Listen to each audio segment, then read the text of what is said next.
Hello, I'm Julie Johnson, and my title is President of the Minnesota Organization for Habilitation and Rehabilitation, also known as MOHR. And they're online at mohrmn.org.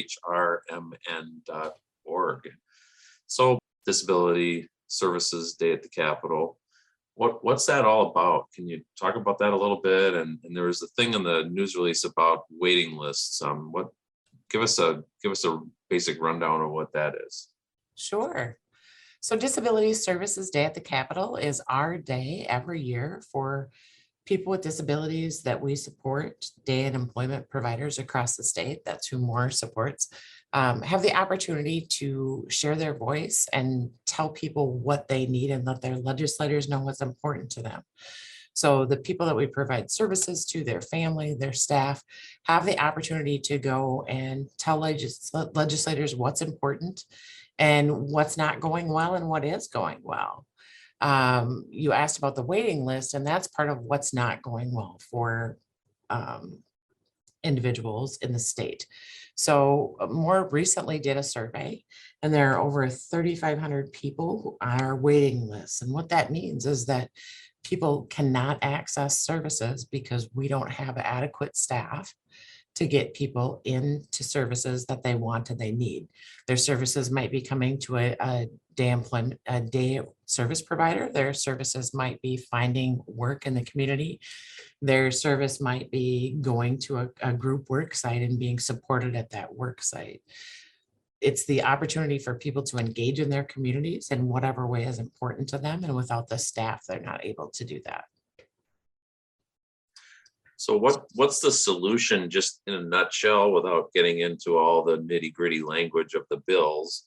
What is the basic thing that you guys want or need to solve this problem, or at least move towards solving this problem? I'm going to go back on mute. Our big problem is the wages for the people that we hire to do the work. So our rate system is very, very complicated. And what we pay people, we don't really have the independent ability to make a lot of changes in that because our reimbursement system kind of dictates what we get paid, right? So we have a number of staff who are paid at wages that are much lower, especially during the pandemic when employers have a great need for staff. Everybody has a need for staff. That's not something new.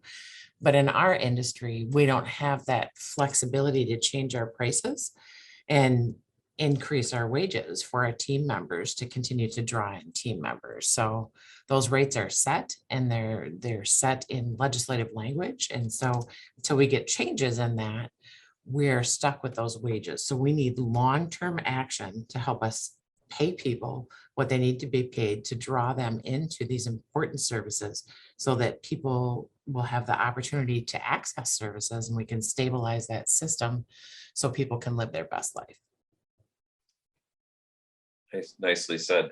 How about the staff shortage now versus what it was a year ago, 2 years ago, or even 2019? If we go back to then, it was a problem then.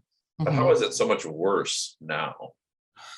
The workforce shortage, as you mentioned, it's been going on for a long time.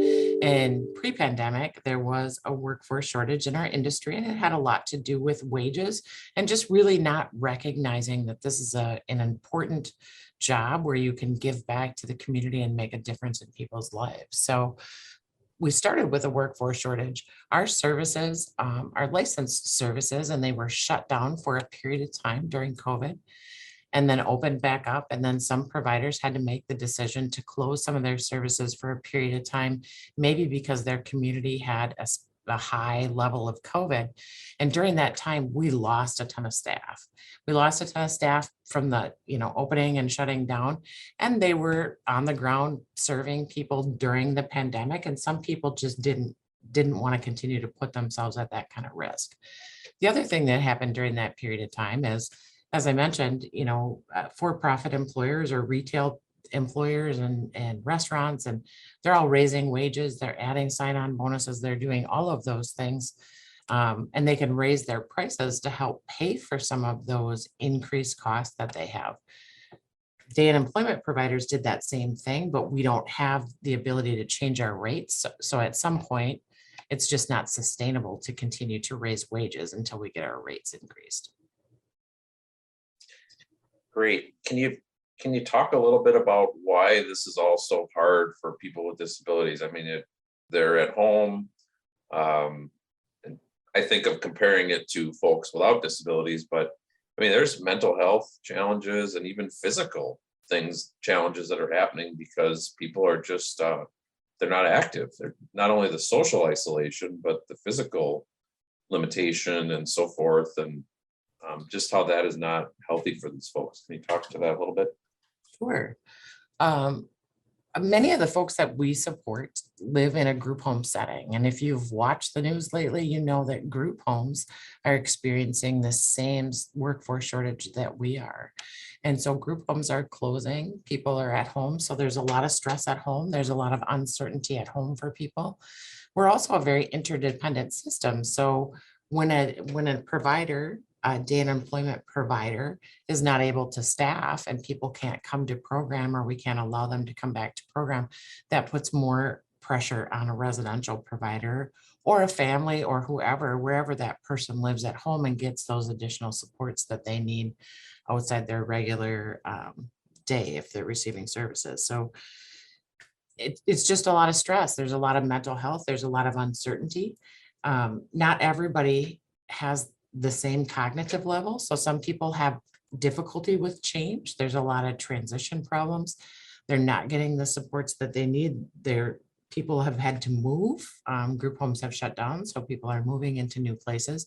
It's just a great deal of uncertainty for people. And I think a lot of people that we support feel like those things are outside their control, and they need those services. And so when those services change, there's not a lot of opportunity to make selection and choose what they want in their life. So it's very hard on well-being and mental health. There's a lot of people who come to a day and employment program, and maybe you were helping somebody with a walking program, or you're doing some physical kind of assistance and exercise and things with people that they don't have the opportunity to get at home. So there's a lot of things that people aren't getting that they need to get, which just makes them go backwards and not meet their goals that they're trying to work on. What are you hopeful for in terms of what's sort of the status update at the Capitol and how things are going? And are you hopeful? Are you kind of tentative? You're not sure which way it's going to go. There's a big surplus, but are they going to dedicate some dollars to this? I mean, what's it looking like from the front row seat that you have at the Minnesota Capitol? It's still hard to tell. Yes, there is a big budget surplus, and there's a great need all across the state for many, many things. We've been able to get hearings on the bills. And so you need to have hearings to be able to move these things forward. I think legislators understand there's a crisis going on with workforce.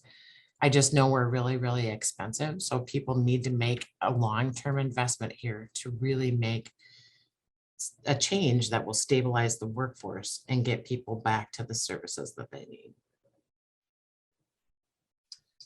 All right, is there anything else you'd want to say to help people to better understand what's happening in this issue and sort of the, which way it could go? Or the only other thing I would say is, many people have somebody with a disability in their life somewhere.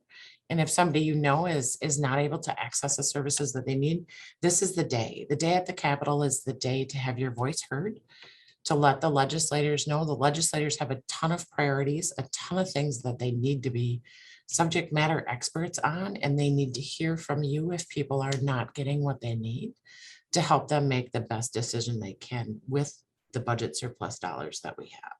And this is a great need for people to be included in the community. The community is not whole if everybody isn't included.